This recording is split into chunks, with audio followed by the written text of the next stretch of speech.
fièvre jaune. Définition. La fièvre jaune survient dans des pays tropicaux et subtropicaux d'Afrique et d'Amérique du Sud, mais pas en Asie. Elle est déclenchée par le virus de la fièvre jaune, issu de la famille des flavivirus tout comme le virus de la dengue, de la méningo-encéphalite verno-estivale ou de l'hépatite C. Les singes constituent son réservoir naturel. Le virus est transmis par les piqûres des moustiques d'Haemococcus. La fièvre jaune fait partie des maladies hémorragiques causant des saignements internes et externes. Étant donné que la maladie s'accompagne souvent de vomissements de sang noirâtre, on l'appelle aussi vomito negro. Dans le meilleur des cas, la fièvre jaune guérit totalement. En cas d'évolution défavorable, toxique, le patient décède en 2 semaines. Après guérison de la maladie, les sujets bénéficient d'une immunité à vie. L'infection ne peut être traitée par des médicaments, seuls les symptômes peuvent être atténués. Une vaccination préventive peut protéger de la fièvre jaune. Par ailleurs, d'autres mesures préventives sont recommandées. La fièvre jaune est une maladie à déclaration obligatoire. Cause. Le moustique se contamine auprès du singe puis transmet le virus à l'humain en le piquant. Le virus ne se transmet pas d'homme à homme. Après la période d'incubation, durée entre la contamination et l'apparition des premiers symptômes, d'une durée de 3 à 6 jours environ, les virus de la fièvre jaune colonisent les macrophages des ganglions lymphatiques, de la rate, du foie et de la moelle osseuse et s'y multiplient. Les organes cibles sont le système nerveux central, le foie, les reins, les articulations, les muscles et la peau. Troubles, symptômes.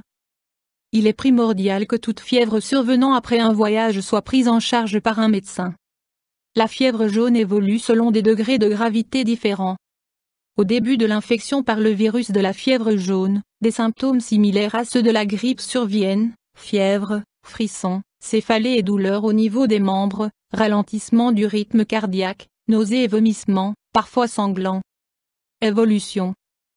Phase de fièvre élevée de 2-3 jours, associée à des nausées et des vomissements, parfois, présence d'une éruption cutanée sur tout le corps. Cette phase est généralement suivie d'une phase sans fièvre. Après quelques jours, les symptômes s'atténuent généralement.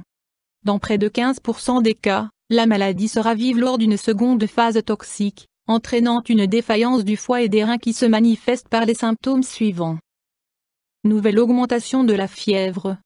Augmentation du volume du foie. Jaunisse, ictère. Hémorragie au niveau de la peau et des muqueuses. Vomissement de sang et présence de sang dans les selles. Troubles de la conscience. Perte en protéines, détectable dans l'urine.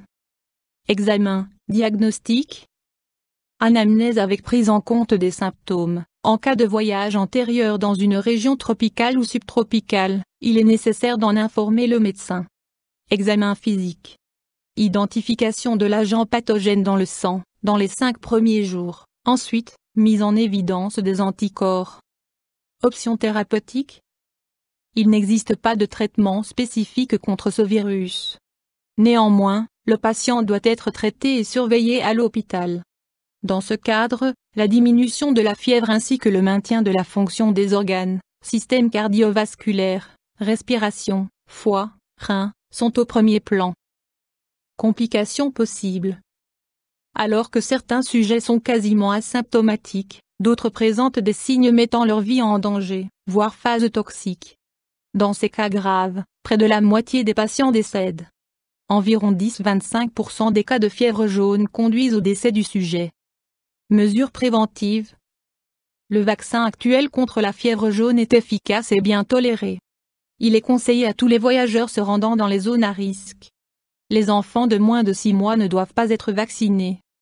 L'action du vaccin débute 10 jours après la vaccination et dure environ 10 ans. Important, la vaccination ne peut être effectuée que par des médecins ou institutions agréées. Malgré la vaccination, il est toujours conseillé de suivre les mesures de protection habituelles contre les moustiques, vêtements longs, manches longues, pantalons pendant et après le crépuscule, moustiquaires, produits anti-moustiques, etc. YouTube Dr Alabé